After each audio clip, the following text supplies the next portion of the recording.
साधना के माता पिता बचपन में ही गुजर गए थे। वो अपने चाचा चाची के साथ रहती थी। साधना की चाची बहुत लालची स्वभाव की थी। वो साधना को एक आंख पसंद नहीं करती थी। एक दिन साधना अपनी चाची के साथ बाजार से निकल रही थी। तभी वहां के बदमाश जग्गा ने उनका रास्ता रोक लिया और साधना पर बुरी नजर डालने लगा। ओए होए, क्या अदा है? जरा हम पर भी मेहरबान हो जाओ साधना रानी। चाची, ये जग्गा मुझे फिर से परेशान कर रहा है। जग्गा दादा, बच्ची है, थोड़ा प्यार से बात किया करो। घर आओ, चाय पानी पियो, फिर आराम से बात करेंगे। अभी हम चलते हैं। चाची, आप उस गुंडे से इतने प्यार से बात क्यों कर रही थी? प्यार से बात ना करती तो क्या लड़ाई करती? अरे वो शहर का गुंडा है, उससे पंगा लेने का मतलब है अपनी मौत को दावत देना। और तू भी ध्यान से सुन ले, घर जाकर ये बात अपने चाचा को बिल्कुल भी मत बताना। अरे भाई, गुंडों से बना कर रखनी पड़ती है, शहर में अपना रौब रहता है।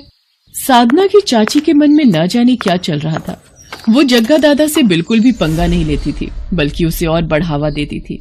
साधना के चाचा को कुछ दिनों के लिए काम से बाहर जाना पड़ा। मौका देखकर साधना की चाची ने जग्गा को घर आने का न्योता दे दिया।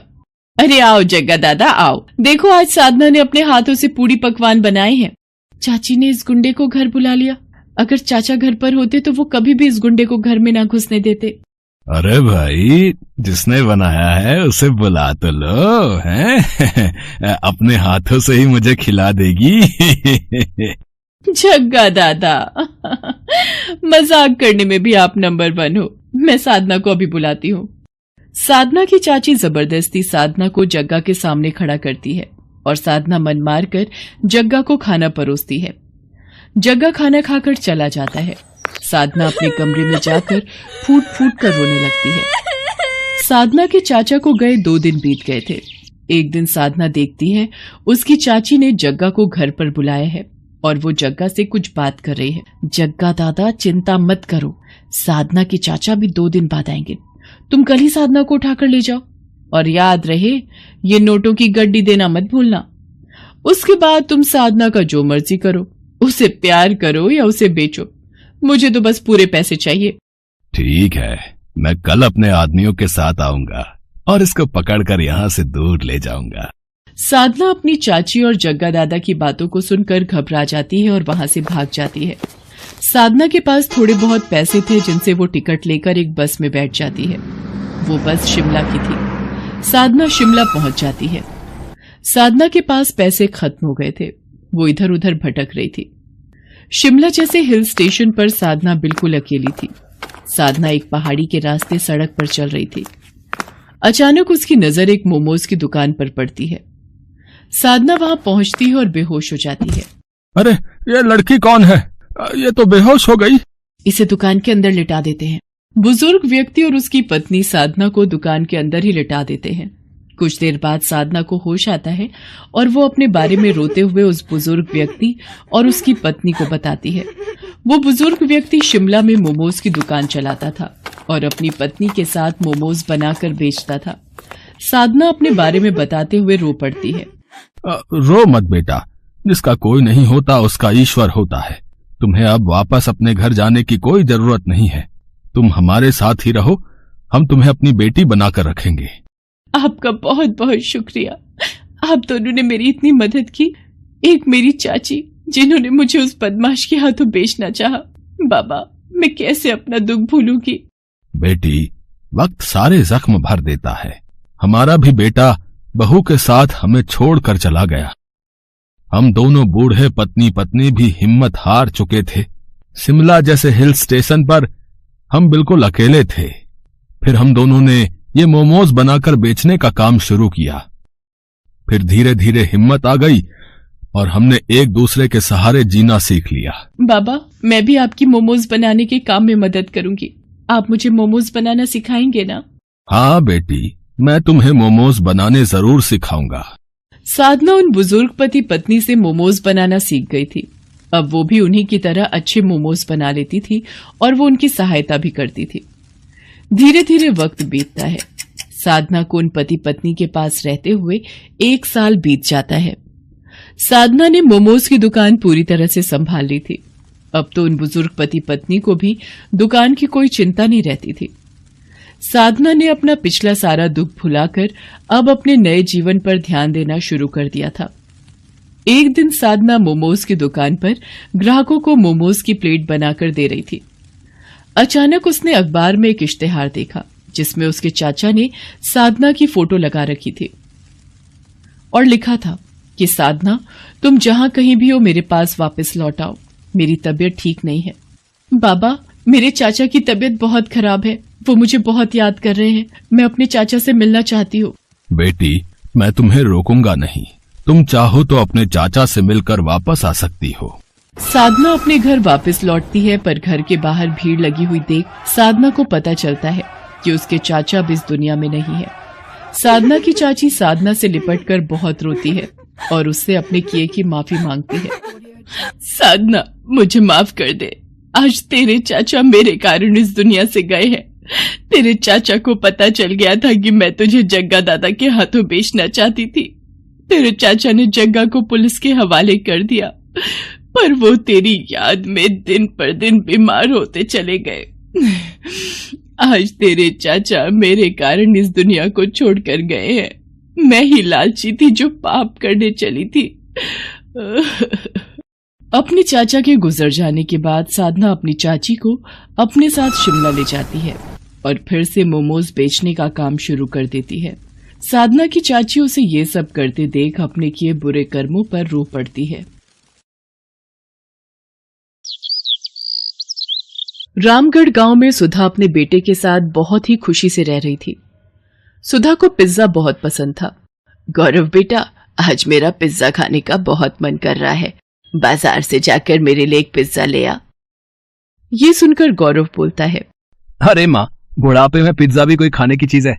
ये सब बच्चों की खाने वाली चीजें होती हैं। तुम तो बस दाल रोटी खाओ और प्रभु के गुण गाओ। अरे मन तो मन होता है, बुढ़िया हो गई तो क्या हुआ, बूढ़े लोगों का मन नहीं होता क्या? अच्छा ठीक है, ले आऊंगा पिज्जा तुम्हारे लिए। तुम तो गुस्सा हो गई, मैं तो बस मजाक कर रहा था। गौरव अपनी माँ के लिए पिज्जा लेने चला जाता है। कुछ देर बाद गौरव पिज्जा लेकर आता है और दोनों मिलकर मजे से पिज्जा खाते हैं। एक दिन गौरव अपने ऑफिस से घर आ रहा था, तभी रास्ते में उसे एक पिज्जा की शॉप दिखती है और वो सोचता है, आज माँ के लिए पिज्जा ले जाता हूँ, इसे देखकर वो बहुत खुश हो जाएंगी। इतना सोचने के बाद गौरव पिज्जा लेने चला जाता है और पिज्जा लेकर घर की तरफ निकल पड़ता है।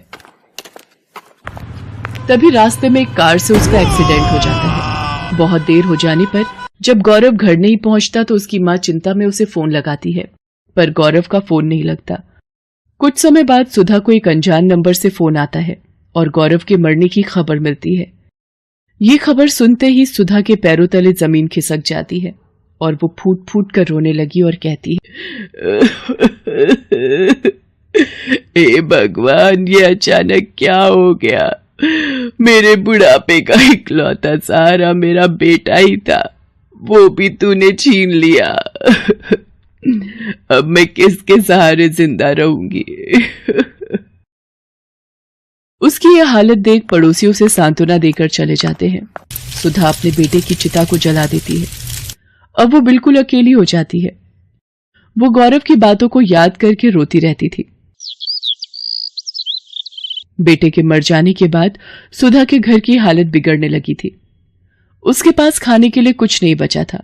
वो खाने के लिए पड़ोसियों के घर मांगने जाती है और बोलती है, बेटा मुझे कुछ खाने को दे दो, बहुत भूख लग रही है। अरे अम्मा, मैं तुम्हें खाना खाने को जरूर दे देती, पर अभी तो मेरे घर में खाना खत्म हो गया है, सबने खाना खा लिया। इतना कहकर वो औरत अपने घर का दरवाजा बंद कर देती है। कोई उसे खाने को नहीं देता, सभी बहाना बनाकर उसे वापस भेज देते। अपनी ऐसी हालत देख वो सोचती है, अगर मेरा बेटा आज जिंदा होता तो मेरी ये हालत कभी नहीं होती। वो सबकी मदद किया करता था, पर आज सब भूल गए हैं कि मेरे बेटे ने एक समय पर उनकी मदद की थी। आज उसकी माँ को मदद की जरूरत है, पर किसी ने भी मेरी मदद नहीं की। तभी वहां से एक औरत गुजरती है और सुधा को यूं रोता देख पूछती है, क्या हुआ बहन, तुम रो क्यों रही हो? सुधा रोते रोते उस औरत को अपना सारा दुख बताती है। क्या बताऊं बहन, मेरे बेटे के मरने के बाद मुझ बेसहारा का इस दुनिया में अब कोई नहीं है। अकेले मैं इस दुनिया में कैसे जीऊंगी? मेरे पास खाने के लिए पैसे नहीं है। सुधा की कहानी सुनने के बाद वो औरत सुधा से कहती है, ऐसे हिम्मत हारने से कुछ नहीं होगा। खाने के लिए कमाई का कोई जरिया ढूंढना ही पड़ेगा। आजकल तो खाने पीने की इतनी सारी चीजें आ गई हैं और उन्हें बनाना भी आसान हो गया है। जो भी तुम्हें पसंद हो, जो भी तुम्हें आता हो, उसे बनाकर बेचने लगो। इतना बोलकर वो औरत वहां से चली जाती है। सुधा अब सोचती है कि वो ऐसा क्या काम करे। अचानक उसे पिज्जा का ख्याल आता है और वो बोलती है, क्यों ना मैं पिज्जा बनाकर बेचूं, इससे कुछ पैसे भी घर में आ जाएंगे। सुधा के पास अपने कुछ जेवर रखे होते हैं। उन्हें बेचकर वो अपने घर के आगे पिज्जा का एक छोटा सा ठेला खोलती है और पिज्जा बनाकर बेचने लगती है। धीरे धीरे उसका बनाया पिज्जा पूरे गांव में मशहूर हो जाता है और सुधा अब एक बड़ी दुकान खोल लेती है। धीरे धीरे उसकी दुकान बढ़िया चलने लगती है और वो अमीर बन जाती है। एक दिन उसकी दुकान पर एक छोटा बच्चा आता है और उससे खाना मांगता है। अम्मा, मुझे कुछ खाने को मिलेगा क्या? मैं बहुत भूखा हूँ, मुझे भूख लग रही है। बेटा, तुम्हारे माता पिता कहाँ हैं? तुम अकेले दुकान में क्यों घूम रहे हो? अम्मा, मेरा नाम मोहन है, मैं एक अनाथ बच्चा हूँ।